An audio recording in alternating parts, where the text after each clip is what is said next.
And now, preview time. So let's take a look at what's coming your way.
What's going on, everybody? Thank you for joining me here once again as we continue this very special look at wrestler biographies and documentaries as we continue our journey down this road to WrestleMania. It is now Thursday, April 4th, and we are 2 days away from WrestleMania Saturday. And I thought this would be a perfect opportunity to discuss a brand new documentary that actually released on the Peacock Network this past Monday, Bray Wyatt Becoming Immortal. And our documentary opens in Pittsburgh, Pennsylvania, as Bo Dallas descends into a room full of masks that pertain to Bray Wyatt and his different characters. We're then introduced to Jason Baker, who designed Bray's costumes and brought his ideas to life. We then jump back in time and we talk to Windham Rotunda, Bray's real name, back in 2010, and he's kind of discussing his family tree, his grandfather, Blackjack Mulligan, his uncles, Barry and Kendall Windham, and of course his father, Mike Rotunda, better known as IRS, Irwin R. Shyster. On May 23rd, 1987, Bray Wyatt was born. We are then introduced to Bo Dallas. Most of this documentary uses his real name, Taylor, and their sister, Micah, as well as Stephanie, their mother. Now, Wyndham dreamt of playing football for the Oakland Raiders.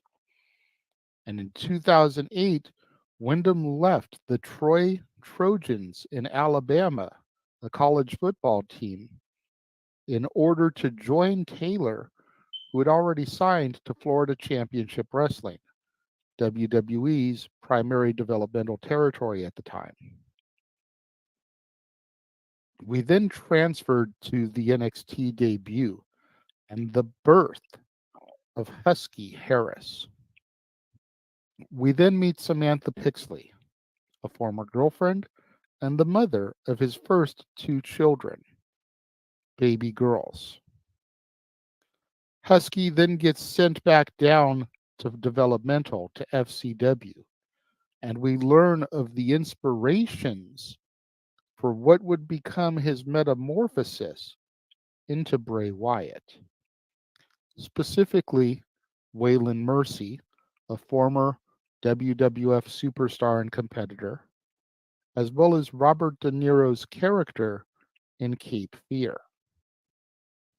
We get interviews from John Huber about the Luke Harper gimmick and how he got hooked up with Bray Wyatt.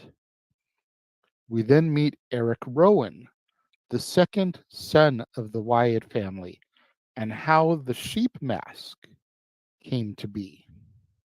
In 2013, Wyndham's second child is born, another baby girl. We then learn that Triple H is the man who conceived the lantern gimmick just ahead of the Wyatt family's debut on July 15th, 2013. It's now WrestleMania just a few months later. WrestleMania 30, less than 5 years after Husky Harris and less than a year after his main roster call-up.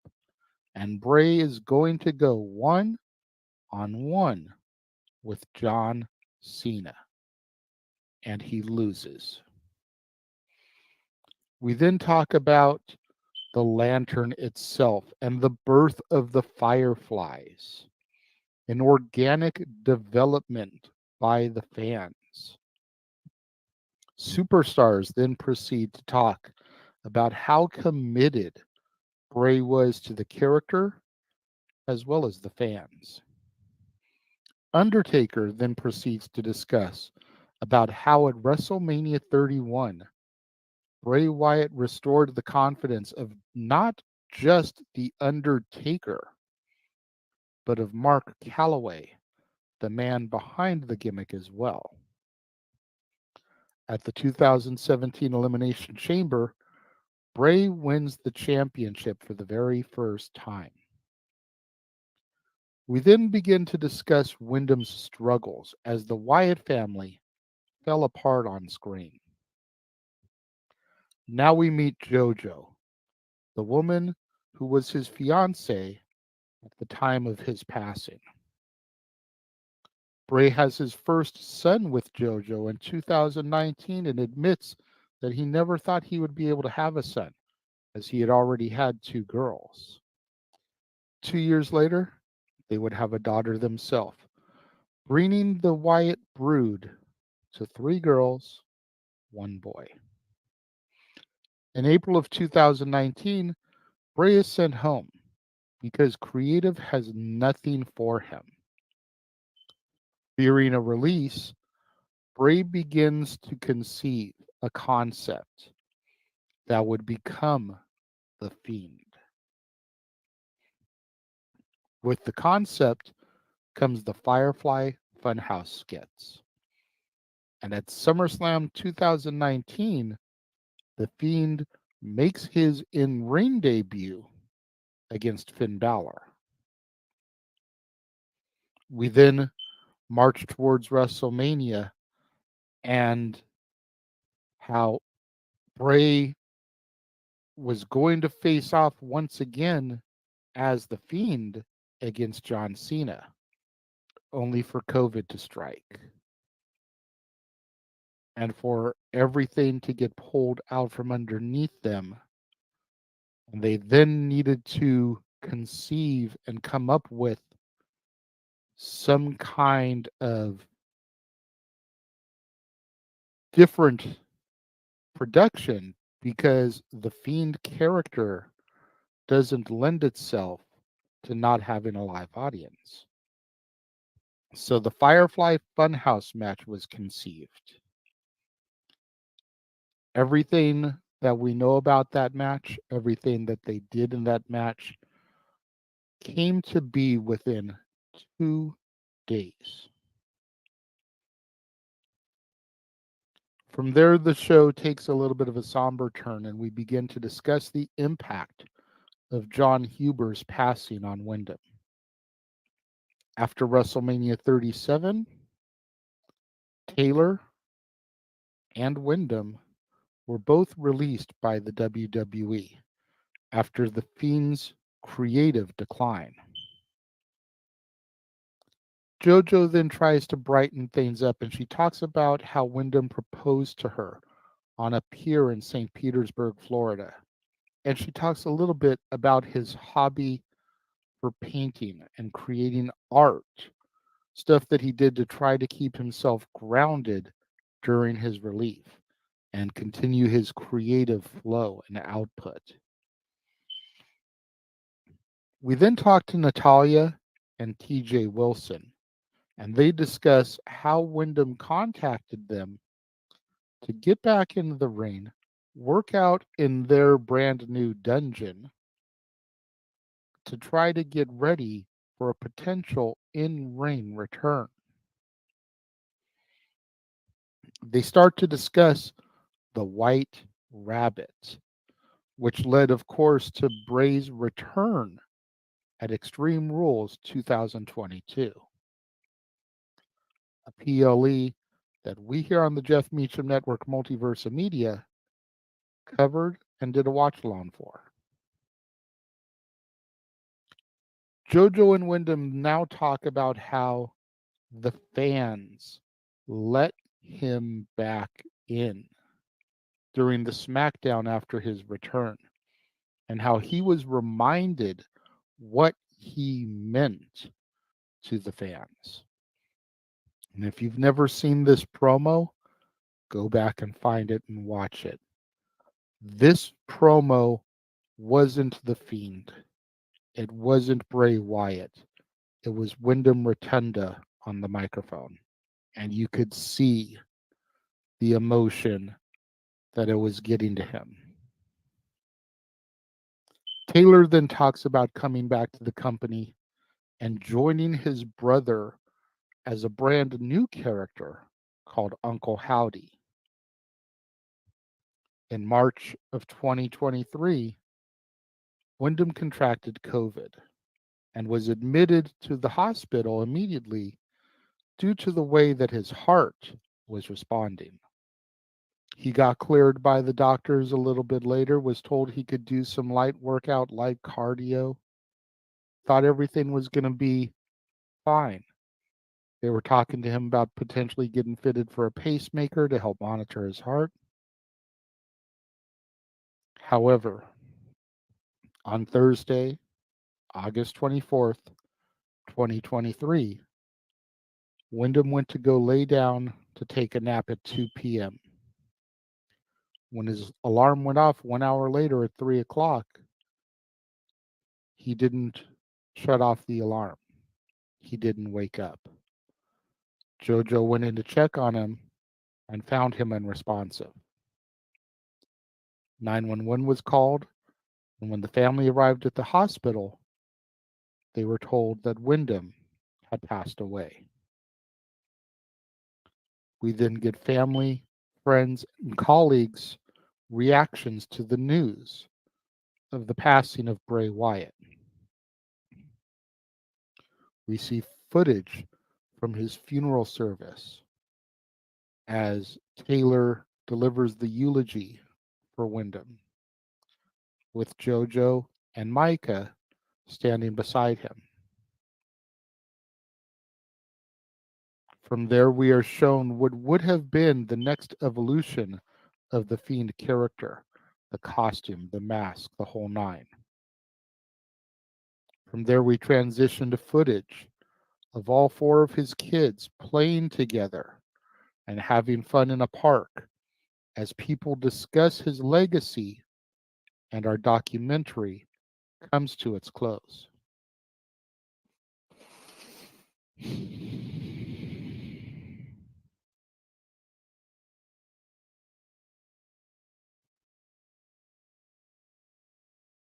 Ladies and gentlemen, I have been very hard this past year on the fans that really have been pushing for Bray to be going in the Hall of Fame this year. I have stood my ground, been steadfast, and said that he didn't deserve it, that it's too soon.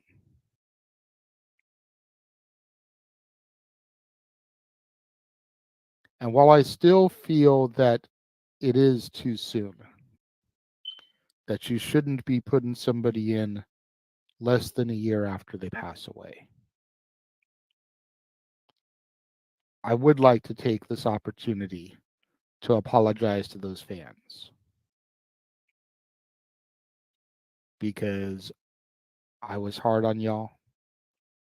And I was hard on y'all primarily because I didn't get it.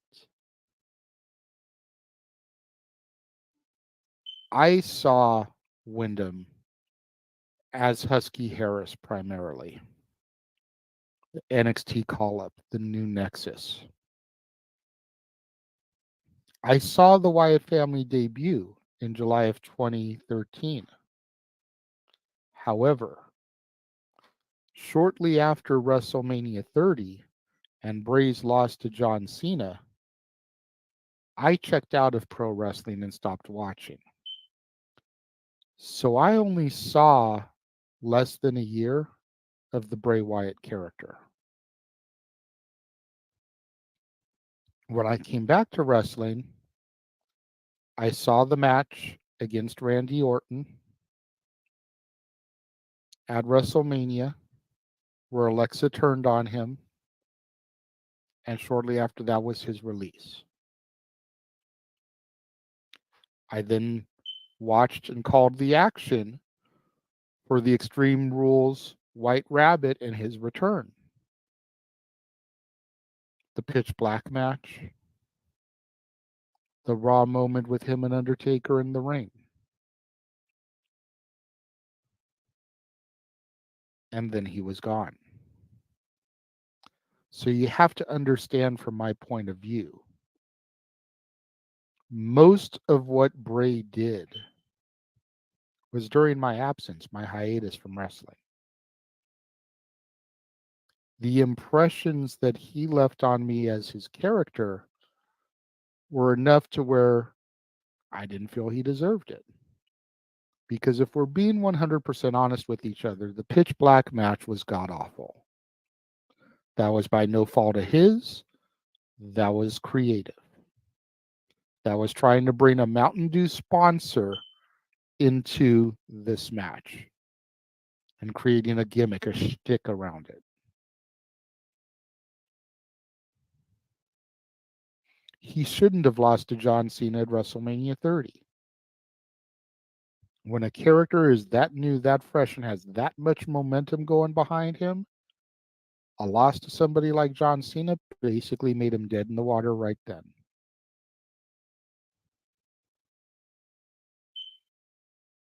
Things like that are why I checked out of the fandom in the first place. So again, I need you to understand from my perspective why I said what I said about Bray not deserving it.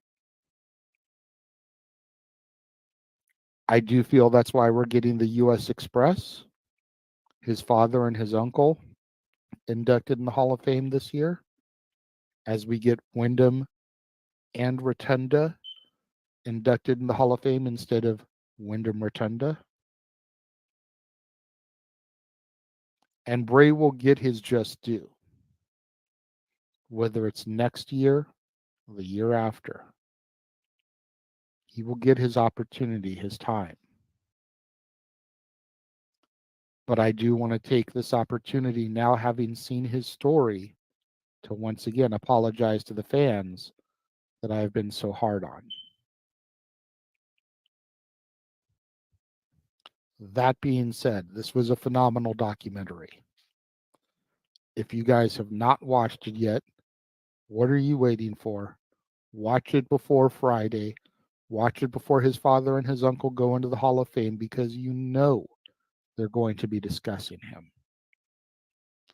And I don't want to overlook the post-credit scene of this documentary where things got all kinds of crazy and we saw the silhouette of Uncle Howdy, potentially teasing that Taylor, Bo, Uncle Howdy could be back at some point to carry on Bray's legacy. Could that be at WrestleMania? Could that be at the Hall of Fame? Could it be at Raw after Mania? Could it never come to fruition? We're all just going to have to tune in and find out.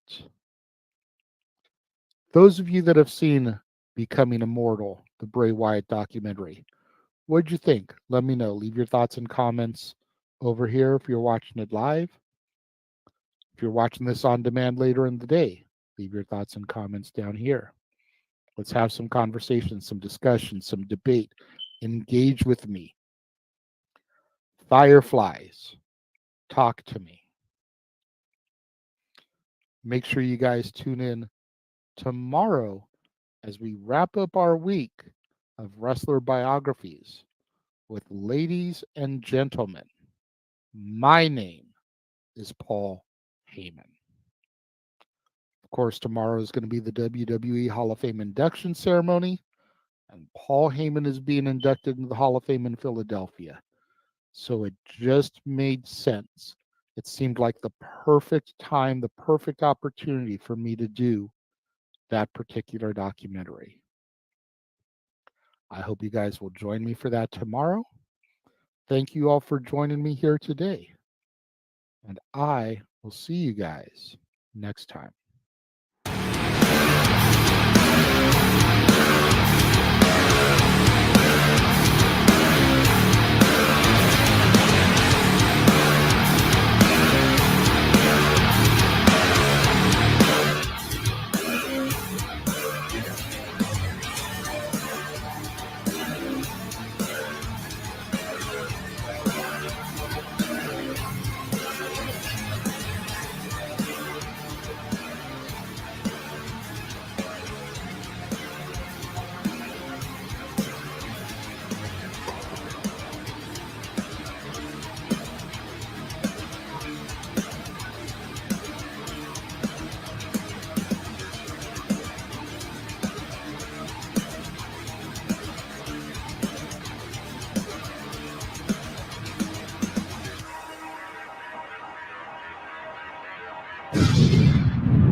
the Jeff Meacham Network's Multiverse of Media. For over 15 years, the recognized symbol of excellence and the standard bearer in coverage of sports and entertainment. Thank you, JJ. Appreciate you.